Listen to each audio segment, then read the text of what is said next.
I cancelled my wedding. For you, those were the words. The Apache girl cried into my chest while I held her tight, and for a moment I felt the world stop around us, because everything I thought I knew about my own life, my own future, and my own choices suddenly collapsed in on itself.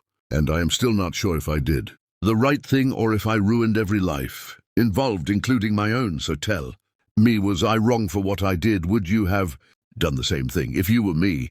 Because this whole thing started long before that moment, and I wish I could say I saw it coming, but I did not, and now I am left clinging to the memory of that day, trying to make sense of what happened.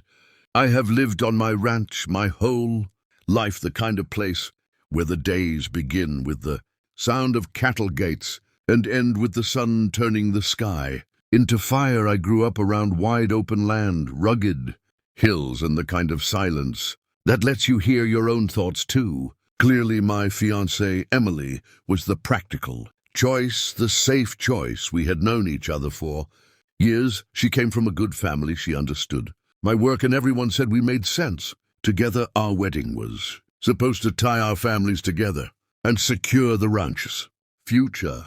So I told myself that was enough, that comfort was enough, that stability was enough. But deep down I knew something was missing, something I could not name until the day she rode onto my land. Her name was Alona, an Apache girl who lived with her family on the far side of the valley. They raised horses and bred some of the most beautiful paint mares I had ever seen. The first time I met her, she came to deliver a horse her father had sold to me. She was quiet at first, but her eyes were sharp, observant. She asked questions about the ranch in a calm, steady voice, and I found myself talking more than I usually did. I remember thinking she had a kind of stillness that hit me harder than any storm, and even though I tried to ignore it, I knew something inside me shifted that day. Weeks passed, and she kept coming back, sometimes to help with horses, sometimes to trade supplies, other times just to talk. I told myself it was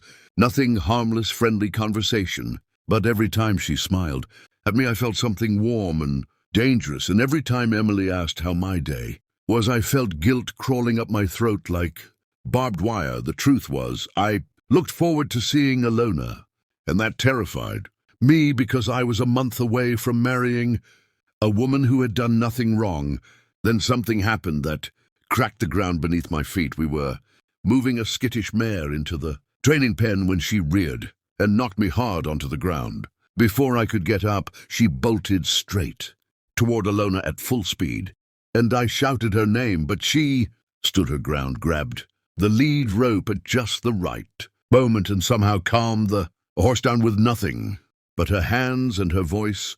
Afterward, she knelt beside me, wiped the dirt from my cheek, and whispered, "You scared me more than that horse did." And when she looked at me, it felt like the whole world held its breath. That night I could not sleep. I stared at the ceiling, thinking about the wedding, the ranch, Emily, my parents, my future. But all I saw was Alona's face hovering above mine, and I knew I was standing at the edge of a choice that would break someone no matter what I did. So that is the situation I was in, and I had to make a choice before I tell you what happened next. I want you to pause and comment below what you would have done in my shoes. Would you have followed your heart or kept your promise? The next morning I rode out to see Alona. I found her sitting by the river where the water runs cold and clear, and when she saw me, her expression changed, like she already knew what I had come to say. I told her everything, that I could not marry Emily, not when my heart had shifted, not when every breath felt like a lie, and that if she told me to walk away from everything, I would do it without a second thought. She stared at me for a long moment, then her voice cracked. She said, "I canceled my wedding for you," she told me. Her family had arranged a marriage for her, one she did not want, and she had refused because of me, because she thought there was a chance we could build something together. She buried her face against my chest and shook like she had been holding that secret alone for too long, and all I could do was hold her tighter than I had ever held anyone in my life. When I went back home, I told Emily the truth. She cried, but she did not scream. She just looked at me with this quiet heartbreak that will haunt me for the rest of my life.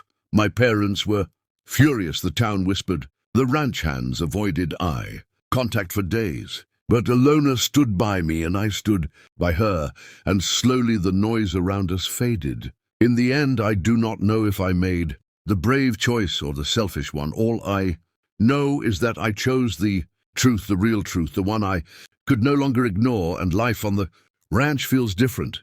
Now quieter, more honest, maybe even better.